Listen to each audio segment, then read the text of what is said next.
All right, you ever wonder how some of these abortion clinics are built? Did it ever cross your mind that you might be subsidizing them?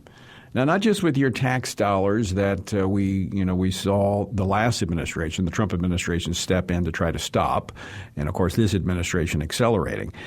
But there's been a significant loophole in the laws as it pertains to tax-exempt or tax-free municipal bonds and federal bonds, where these tax-free bonds, which are subsidized by taxpayers, are actually being used to build abortion clinics.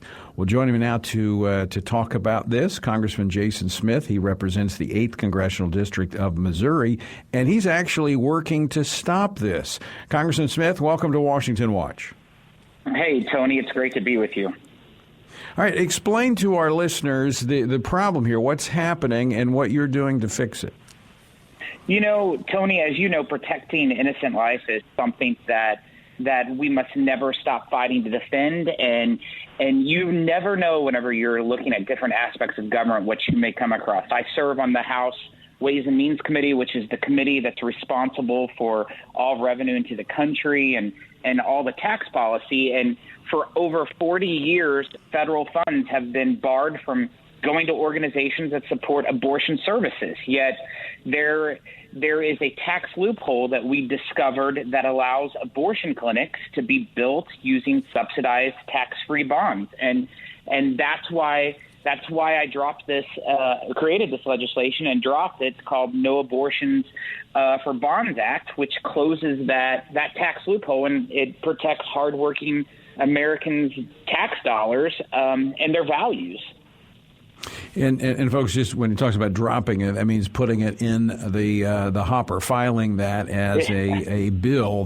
Because I just got to make sure. I have to remind myself the kind of the terminology we use here. Not everybody recognizes across the country. So he's leading out on this by filing this bill. This is one of those areas, Congressman, that most people would not have looked at. The benefit of having pro-life members on all committees of Congress, so you see the loopholes that they're using to exploit to force taxpayers into partnership with the abortion industry. You know, it's so unfortunate. You have to watch every different aspect of government. As we know, government is so large, whether it has been in the past, like the President Trump and some other prior presidents that prevented the Mexico City policy from taking effect, where you would see some U.S. dollars going to foreign programs that could possibly be utilized to help fund abortions overseas. You have to look at all areas of the government, and when you see that there's a problem, do everything you can to try to advocate and try to fix it. You know, I grew up one of those preacher's kids, and so, you know, protecting innocent life and the unborn was the sole part of how I was being raised. And so any aspect that we can find within government to protect innocent life, we got to do. And this is, folks, another encouraging aspect, something that I have the privilege of having the opportunity to watch over the 18 years that I've been here, and watching the Republican caucus in Congress become more conservative and more pro-life. There is not, to my knowledge, after the 2018 election, there's not a single openly pro-choice Republican. Now, there's varying degrees to commitment to life, but we have more members committed to the sanctity of human life than at any time I've been here. This is one of those things where we cannot lose heart and step back when we're so close to making such significant gains for the most vulnerable among us. Congressman Smith, any idea how significant this funding stream is to the abortion industry? You know, it's fairly large from the sense of the amount of money that goes to tax-free bonds.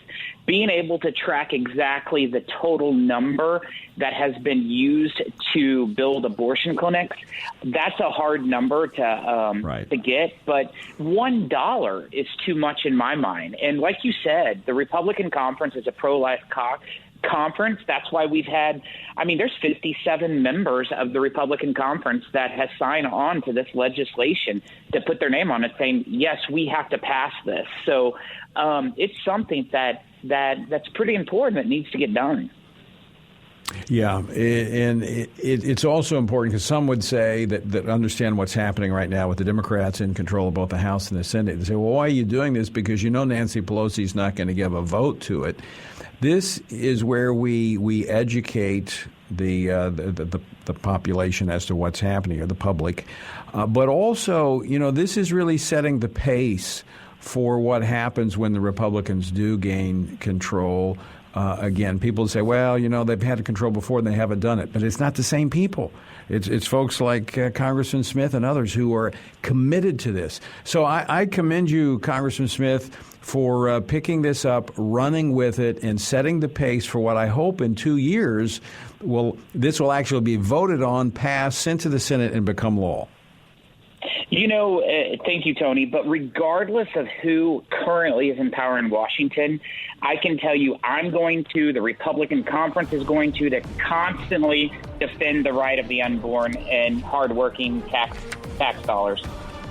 And you have an open invitation to come here anytime you want to talk about that and the other things that you're championing on Capitol Hill. Jason Smith, thanks so much for being with us today.